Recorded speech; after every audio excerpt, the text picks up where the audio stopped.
This week's show brought to you by Roosters, a fun casual joint. Frank Shoup, Georgetown's big name in cars. The Insurance Store, Chenault and Hogue Incorporated. Welcome everybody to the Scott County Cardinals Boys Basketball News Graphic Coaches Show, where we talk about we still think is the number one team in the state. We saw some rankings come out this week that may have cast that into some question, but some of that based on some things that happened last week that were not expected, but we'll get into that as the show goes along. I want to talk first and foremost about the game that's most recent on our mind. Scott County took on Adair County on Monday night. That was a game that record-wise, if you look at the teams and just keep the players separate, didn't look like a great challenge for Scott County, but it was one of the most eagerly anticipated regular season games, maybe the most anticipated of the season, as Zion Harmon, the top-ranked freshman in the country, came to Scott County. This was a game that was only scheduled about 10 days ago as Coach Hicks added it to the schedule. Another one of those Region 5 opponents, but Harmon averaging 33-plus points a game, leading the state as a freshman. You may remember, you may not want to remember, but last year as an 8th grader, he started for Bowling Green on that senior-dominated team. A lot of big, tall trees in the middle on that team. He was the little point guard that led them, kind of orchestrated that victory. He's grown a little bit. His game has expanded a little bit. He's moved to Adair County, where I think he's a little bit more has to be the show and carry the weight a little bit. And Scott County put that to the test. They came out immediately, put Glenn Covington, their best on-ball defender, on him, and then they trapped him in the half court, used Michael Marino, Bryce Long, Lorenzo Williams, some other guys to double up and kind of force him to pass the ball. He found some open teammates. Those open teammates struggled to knock down those shots, and consequently, Scott County pulled away early and quickly. They led by 20 at the half. They pushed it to a running clock, 35-point lead by the end of the third quarter. Zion got his points. He got 26, but it took 9 for 27 shooting, and Adair just never really got into that game. As Scott County rolled to the 107-66 win. Kind of sounds like a one-sided NBA score, but it was a big night. I think it's the third time this year that SC's been over that 100-point threshold, and a bunch of things from that game. One, they really needed it. The Cards struggled last week. We mentioned them dropping in a couple of the ranking services. Struggled against Woodford County, barely won by 4 on the road against a team they beat by 40-something early in the year. Then played Floyd Central, and it was another lackluster effort at home on Saturday, won by 25, but it kind of felt like a game that they really should have done to that opponent what they did to Adair County. On paper, other than Harmon, Adair not really much different an opponent from those two, but it was a win. Scott County really needed to come and run another team out of the gym, basically, which is what they did. The other thing to take from that game is, for all the talk about Zion Harmon, sometimes, and I think a lot of the fans were probably there to see Zion last night, we kind of failed to fully appreciate what's in our own backyard. And we have one of the best players in the country right now in Michael Marino. 33 points, 13 for 15 shooting, 15 rebounds. He blocked a ton of shots. He made a bunch of steals. Michael kind of hit the switch last night. I think, he'd had a couple of tough games and maybe an off game, especially in the Woodford County game. And he really needed to come out, and I think probably flipped his switch to on a little bit with everybody talking about Zion. Yeah, he knows that all eyes were on that game, and he certainly stepped up and took advantage of the spotlight. And now it's a case of peaking for the playoffs and playing the kind of basketball you want to be playing. There's a couple more games this week, Wednesday night. It'll be at Holy Cross Covington up in the northern fringes of the state, just south of Cincinnati. That's a game where, again, Scott County should roll, but you don't want to look at the records too much. It's a tough place to play, going up to the city to take on a team up there. And then Friday, it'll be back home. They'll play Paul Lawrence Dunbar, and the record not impressive for Dunbar. Not the team that won the state title by any stretch that had Hollingsworth 2 years ago, or even the team last year that was pretty strong, but they've been playing much better the second half of the season. That's going to be a test in the 11th region for the Cards, so it'll be interesting. You want to go into the tournament on a good note, and that's a chance to kind of take off running. Next Wednesday night, February the 21st, I believe, 8 p.m. You want to go to Frederick Douglass High School, the new high school in Lexington. That's where the tournament begins. That's the must-win of the first round of the district tournament, where SC, the number 1 seed, will take on the winner of Frederick Douglass and Sayre. Handle those two opponents, beat them 3 times between them easily during the season, but as again, you got to win that to get to regions. And then after that, it would be Henry Clay or Bryan Station in the final. SC 27-1. They have won 19 consecutive games since the only loss, which was to Moeller at the Beach Ball Classic. So all systems go for a good run here into the postseason as they want to replicate last year's run to Rupp Arena. And don't worry about that when the time comes. That could be a 1 versus 2 matchup in the first round. Lots to be said between now and then. Coach Hicks, he's been struggling to what? Senior night. Oh. Throw in senior night with this and the players, and we'll work with that. Okay, we'll do coach first though, right? We'll talk a little bit about senior night when you're talking about Hicks. Does that make sense? Yeah, absolutely. Yeah. And then with the players as well. All right. So Saturday night against Floyd Central was senior night, a night where Jamison Harris got to start a game and immediately hit a 3 to give them the lead, and it was a great moment for Jamison. Also Cooper Robb, the other senior that's playing right now. Landon Easley has been out with a back injury, but he was honored as well, along with manager Peyton Harden. Nice ceremony, emotional night. Again, the second quarter is when they really ran away with that game. The rest of the game was kind of evenly played and lackluster, as we said. Coach Hicks has been struggling a little bit, at least last week, to kind of push this team's buttons a little bit. He kind of sensed that despite the record, they weren't really happy with some of their individual performances. And he said, look, this isn't about the individual. We're the number 1 team in the state. Our record is something such and such and 1. If you're not happy with that, maybe basketball's not the sport for you. And some of those guys answered that call on Monday night, I think. So. As always, Coach Hicks, the master psychologist, as it were, getting his team motivated. Let's see what Coach Hicks had to say about that tough week and what's to come for the Cardinals.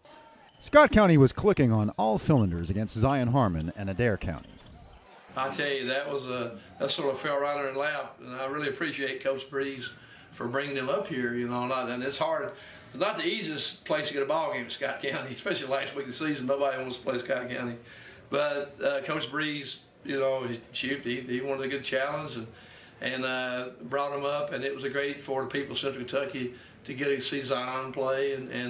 But like I say, Michael Marino sort of stole the show on that deal, and our whole team did. I thought Diablo, Cooper, Bryce, Glenn, Lorenzo, Cam, well, they all stepped up last night, and that's good, Cal, because you want to go into district tournaments on a good note. Now we got 2 more games coming up this week with Holy Cross, and then back home with Dunbar. That really it springboards you right into the tournaments. You don't want to come in to the tournaments on a downswing, because as a coach you realize you don't get into a downswing overnight, and you don't get out of them overnight. It takes a while to dig out of them. So hopefully we got a couple more games. We can really hit the tournaments, come in on a really upbeat with everybody in a good frame of mind, and thought we had a really good practice today and everything. So we're, but last night was really, what a good night. I just appreciate that crowd. Our kids, I keep telling our kids that they're the luckiest kids in the world, because they get to play where it matters, where basketball means something. And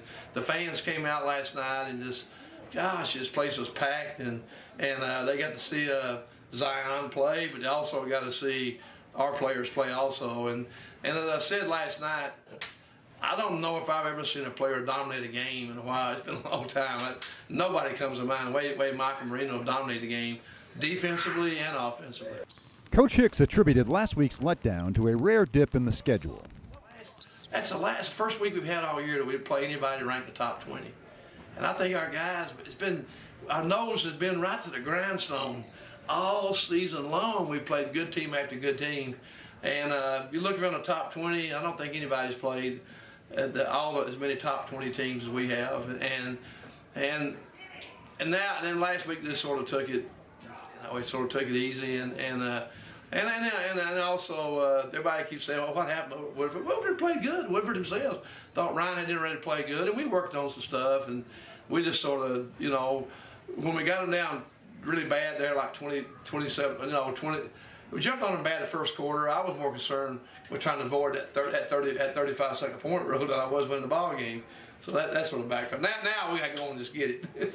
Glenn Covington and Lorenzo Williams were the Cardinals' lockdown defenders against Harmon. Glenn's one of those guys, Cal, that, boy, you don't want him guarding you. I mean, and we're fortunate. I've had teams here and I didn't have any, you know, or maybe one. You know, we've got Glenn and Lorenzo both. I don't know if there's two better on-ball defenders up top in the state than those two. And Glenn is just so quick. He's strong. He's tough. Lorenzo is quick, strong, and tough. And boy, those guys are tough. I'd hate for them to guard me in a ball game, have to handle the ball against them because they're really good. And Glenn has got that little toughness about him where he takes pride in that. He takes it personal. You know what them guys.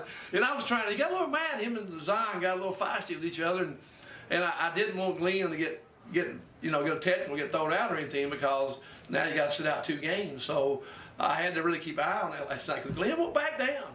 He's got a good toughness about him, Cal, and that's what makes Glenn really good. And he's a tough defender. I'd hate to play against him. The Cards handled their trip to Covington and turned in a convincing win over Holy Cross. I've got to go into Covington tomorrow, and Holy Cross is a very old traditional school up there. I think in '65, probably the best team. I think Holy Cross won beat a Hazel Green Bullfrogs.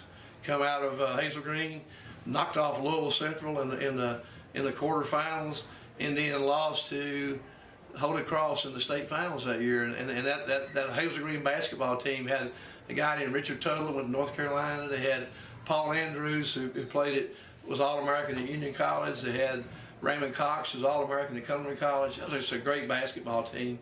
They had Mike Maxey, who was a really good guard on that team, and some more. Again, it's only been 45 years ago, so 50 years ago. So I'm trying to remember that, but 50 years ago. But that was, Holy Cross beat them in the state championship that year. God, I hate to see that. But Holy Cross again has a great tradition. Eric is a heck of a coach up there. They've had their best player's been hurt a little bit. Now he's back now, I think. So I've been doing a lot of scoring for him, and it's a good game for us. Good game to help us get ready for and grow with. Dunbar has been one of Scott County's toughest opponents in the 11th region in recent years. And they're only 2 years removed from the state championship, and Coach Chalk does an excellent job there. Always, when he was at Franklin County, we had some really good battles with him. Franklin County over the years, and at Dunbar, when he had the really good team 2 years ago, he brought them right through for the state championship. And so they have a lot of pride, and they have a lot of winning in that program. They had a big win over Henry Clay at Henry Clay last week. So they're not as good as they were when they won the state championship, but they're still a good basketball team that we'll have to play to beat. Jamison Harris had his chance to shine on senior night. Players really like Jamison. He's sort of one of those guys that this JV, he sort of hung around, and I think the players wanted Jamison on the team. They thought Jamison played with us all summer, but boy, what a wonderful kid. Just a nice kid, a great teammate. The players all love him, and it's really, I'm really was glad for us to have the honor to let him be a part of our team and a part of our program. And sometimes we do that. We like to let people that you wouldn't maybe think Jameson would be good enough to play at Scott County, but he has, and he is, and he's really been a good teammate. Kobe, again. Kobe's dad played for me on our '98 state championship team. Not only played for us, he was the leader of that team. He's the one that really led us in practice. Was so tough, and one of the toughest, most hard-nosed players I've ever coached. He would not let us lose. Kobe, not even practice, he didn't want to lose. He was just a tough competitor. When Rick Jones moved up from Corbin, boy, he sort of took Rick under his wing and just really did a great job of helping us put that team together to win the state championship. He was hurt in the state tournament. We'd have to take him to halftime and tape and ice him. he had to come out late for the third quarter because the trainer had to really work with him to get him ready to go for third quarter, and he played with pain all during that thing, and played great. So Kobe is, he's got all kinds of talent, and I'm hoping that Kobe's gonna come into that some, because it's there. If he's Toby Harris's son, he's got the toughness and talent is in there. Now Toby's just got to get it out. I was hoping he would do a little more for us this year, but now he's ahead of tournament time. I hope Kobe can be a good key for us. All right, that was Coach Hicks, and he's closing in on 970 career wins. Just an amazing thing. I was looking the other day nationally, and I think he's the third active coach nationally in that regard, and in the top 15 all time, even among guys who are retired and have moved on. So just some amazing stuff that he's accomplished here in the state of Kentucky, and especially at Scott County. When you talk to some of the players that continue to run through the brick wall for him, it's fun to watch the development of some of these guys that, a lot of star players for Scott County, but some guys that have come off the bench and have played their role at practice to make this team better, and we've tried to get to some of those guys in recent weeks. Let's see what some of the players had to say about this final week of the regular season. Jamison Harris enjoyed his start on senior night, while Kobe Harris scored 6 points in the win at Holy Cross. I'd say it was more like, I wasn't nervous, but I was just excited to go out and play with Mike, Cooper, them. Had to, I guess, make my minutes count. I love the win. I love how we played as a team. My brothers out there, they really committed to getting to the rim, rebounding. Mike did an excellent job rebounding. Diablo, he shot the ball well. Cooper did all over. He was playing good D. It was a good team win. Seniors who make it through the Scott County program usually can summarize their experience in one word. What's been the best part of these Winning. And knowing how great this program is. You just have to represent well. Jamison Harris represented Scott County in a 3-point contest at the Beach Ball Classic. Came second. Final rounds, me and this guy from Myrtle Beach had really tight, but he ended up pulling it out. Has that always been kind of your thing? I mean, you shoot a lot on your own? Yeah, I also go before practice, after practice. I guess it came naturally to me. The Cards hope to overcome their tendency of playing down to lesser opponents. You just got to play hard, no matter what team you're playing, who you're playing. Just got to go in the same mindset every day, and just play ball. All eyes are on the ultimate prize as the Cards head into the playoffs. Yeah, we have a really good chance of winning a ring, and I'm really excited about that. Yeah, just keep playing like we've been playing, and we'll see what we get. I think we'll get a state. Awesome.